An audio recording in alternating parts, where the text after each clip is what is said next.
gestion des déchets des équipements électriques et de éviter les protocoles pour la photo en charge initiative à face commentaire après les deux différentes façons qui vont se pour la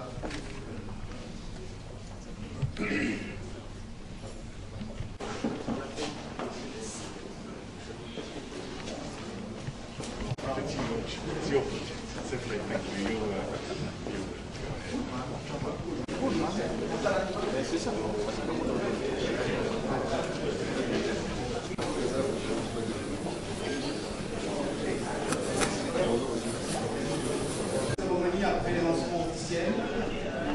Et cette seconde partie sera au CAS. Également, quels sont les financiers. Je vais donc inviter le représentant. Vous avez la parole.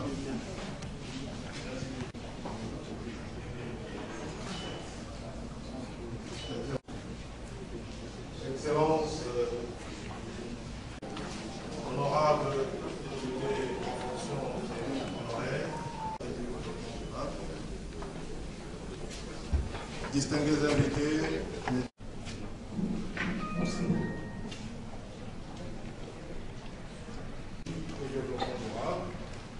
qui est l'une des parties. À ne ménager aucun effort pour rendre nos villes salubres. Voilà pourquoi le ministère de l'Environnement et du Développement durable, piloté par ma chère collègue, Madame Bazaïta Massouli, ministre d'État, que j'ai le plaisir de représenter ce jour, lance ce programme de recyclage de ces déchets. Mesdames et messieurs, parlons de ce qui nous concerne aujourd'hui, c'est-à-dire le lancement officiel du programme de gestion des déchets des équipements électriques, électroniques et pneumatiques. Il est important de rappeler de prime abord que ces déchets font partie de ceux considérés comme dangereux par l'ensemble des nations du monde.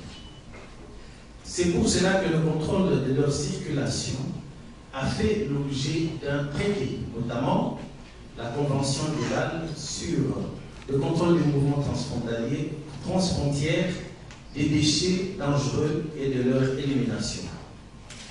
Et cette convention a été ratifiée par le gouvernement de notre pays en date du 15 septembre 1994. Voulant répondre aux craintes maintes fois exprimées par les experts, la société civile environnementale et d'autres compatriotes sur les conséquences néfastes de la prolifération de ces déchets sur la santé et l'environnement d'une part, et d'autre part, en vue de saisir les opportunités que présente le traitement de ces déchets en termes de flux financiers et de création d'emplois dans le cadre de la promotion d'une économie verte, que le président de la République s'exprimait en ces termes dans sa communication lors de la 85e réunion du Conseil des ministres tenue en 2023. Je cite: « Nous assistons à une augmentation constante des déchets des équipements électriques, électroniques et pneumatiques. La prolifération de ces déchets entassés sur des décharges à ciel ouvert menace la santé publique et l'environnement, alors même que leur recyclage pourrait générer d'importantes ressources financières ainsi que de nombreux emplois liés à la filière de recyclage, tout en préservant l'environnement. » Fin des citations.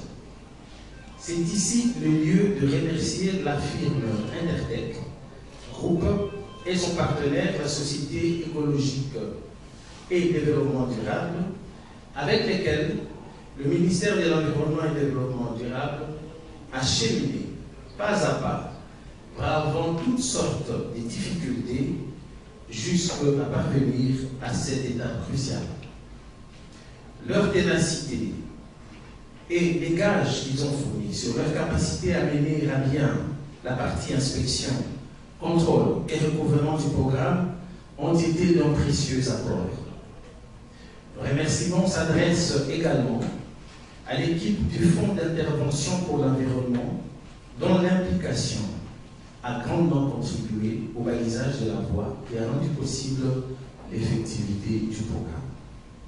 Mesdames et messieurs, le programme de gestion des déchets, des équipements électroniques, électriques et pneumatiques est un programme d'éco-contribution autofinancé d'évaluation de bout en bout qui comprend un mécanisme d'inspection et de collecte d'une éco-contribution auprès des exportateurs pour soutenir et financer la gestion des déchets, d'équipements électriques et électroniques, de certains produits réglementés tels que les pneumatiques, ainsi que les équipements électriques et électroniques EEE, en cycle neuf et d'occasion.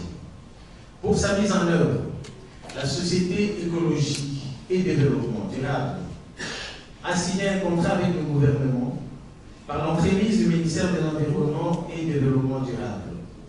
La firme Intertech Group en assure la sous-traitance et se charge de collecter l'éco-contribution de manière anticipée en cible de la République démocratique du Congo.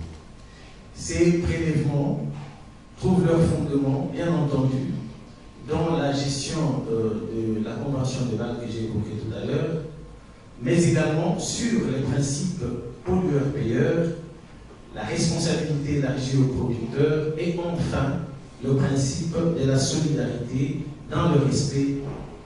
Dans notre pays, le programme concerne 356 produits dont les positions tarifaires sont bien connues. La procédure de souscription à l'éco-contribution qui vous sera présentée ou qui vient de nous être présentée tout à l'heure à Intertech est une procédure classique appliquée par d'autres pays du monde, y compris en Afrique. Il convient de préciser qu'en cette phase expérimentale, qui durera plus ou moins 3 mois, Intertech et les partenaires situés sur la chaîne de contrôle feront preuve de flexibilité en se montrant indulgents envers les exportateurs de bonne foi. Cette période de 3 mois sera également mise à profit pour sensibiliser les importateurs et la diaspora, qui est tout aussi responsable, nous venons de le suivre dans le film que nous venons de regarder, je disais qu'il est tout aussi responsable de l'exportation massive vers la République démocratique du Congo des équipements électriques, électroniques et pneumatiques, surtout de seconde main.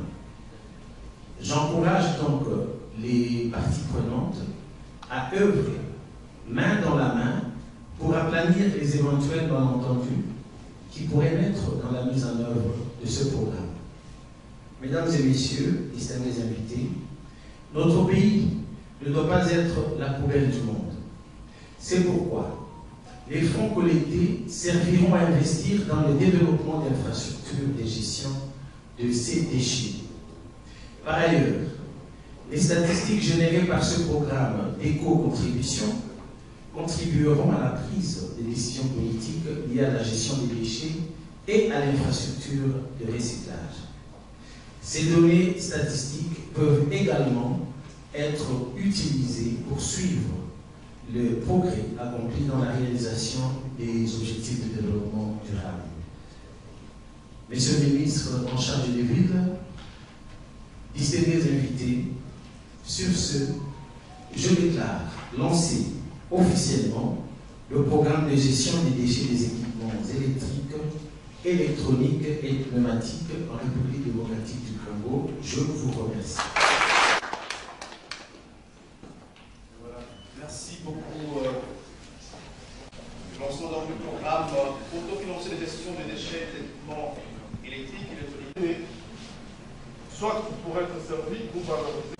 La conséquence est que les populations, les efforts déployés par les pouvoirs publics à ce jour, le défi est énorme car le coût de gestion de ce type de déchets est tellement important au gouvernement, et particulièrement au ministère de l'Environnement et du Développement durable. Grande est ma réjouissance de voir que le ministère, susmentionné sous la conduite de Mme Ève Bazaïba, que je salue en passant, et qui est en déplacement, y est arrivé. Et je m'en vais donc vous présenter ce programme dans ses grandes lignes, avec un appui visuel quelques projections du document descriptif du programme tel que cela a été préparé. Je vais donc demander à la direction technique de commencer les projections. Nous vous présentons, il a été mis au point par le gouvernement congolais en collaboration avec le gouvernement a décidé sur instruction du président de la République, ça on l'a déjà dit, sur l'inspection des équipements électriques et électroniques et pneumatiques neufs.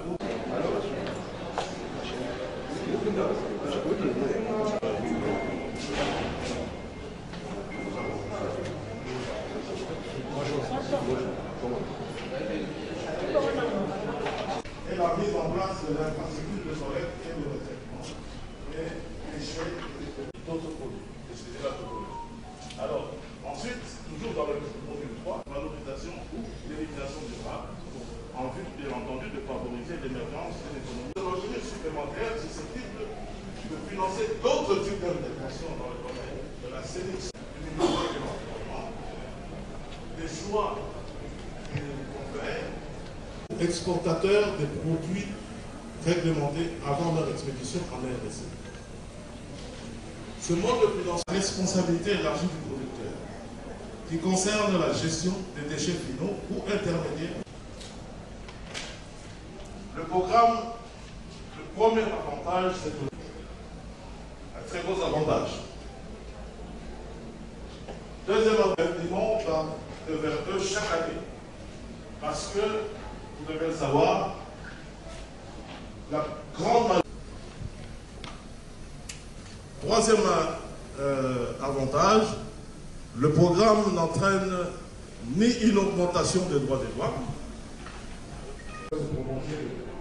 d'un jour ou deux, mais c'est permet d'assainir l'environnement des consommateurs congolais.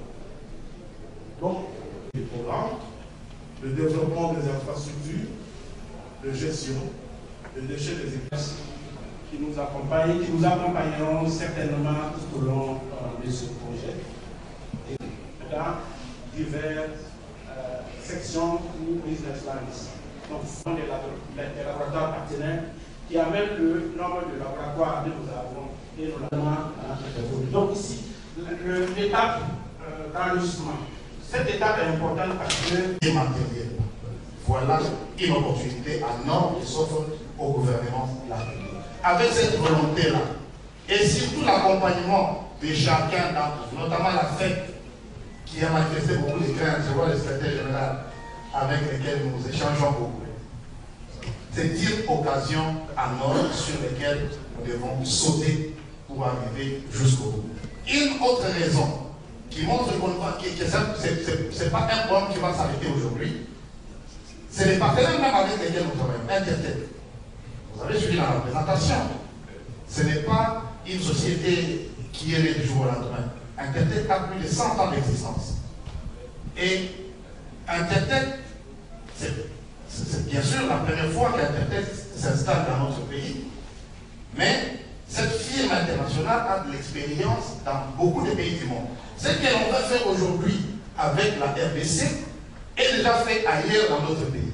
Ça s'est fait au Gabon, ça s'est fait en Côte d'Ivoire, ça s'est fait au Ghana, ça s'est fait dans beaucoup de pays du monde, même en Europe.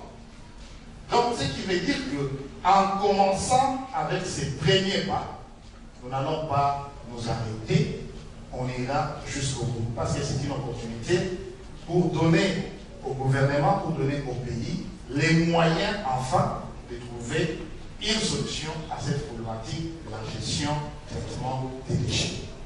Je crois que j'ai bien répondu à la première question. Pour la question de la FEC, concernant les produits déjà en cours d'importation dans notre pays, les lancements aujourd'hui effectués par son Excellence Monsieur le ministre du Budget, comme on l'a dit, nous commençons avec une phase expérimentale de 3 mois. Ensemble avec toutes les parties prenantes, on aura la possibilité d'évaluer périodiquement. Il y a un comité de pilotage pour ce programme ces comités de pilotage réunissent toutes les parties prenantes, la DGDA, l'OCC, la FED, la présidence, la primature, toutes les parties prenantes sans exception. On va se retrouver régulièrement pour faire l'évaluation et savoir comment les choses vont évoluer. Donc, pour l'instant, tout ce qui est déjà en cours d'importation dans notre pays va poursuivre son bonhomme de chemin, tout en demandant, continuer avec cette campagne de sensibilisation pour que les différents importateurs puissent s'acquitter de ces devoirs-là, d'approcher Intertech afin d'obtenir l'éco-certificat qui va permettre maintenant, à partir de l'éco-certificat au gouvernement, de recourir aux fabricants et récupérer l'éco-redevance qui va constituer une source de revenus supplémentaires pour notre pays, et ça nous aidera à investir dans les secteurs de la gestion, traitement et recyclage des déchets. Voilà, je crois que j'ai répondu.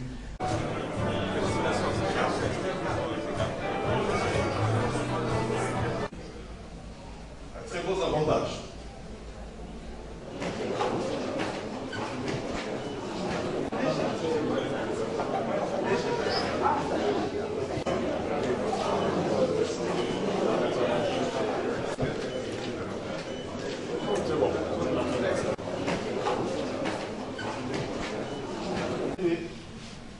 Soit pour être servi ou valorisé. La conséquence est que les populations, les efforts déployés par les pouvoirs publics à ce jour, un très beau avantage. Deuxième avantage.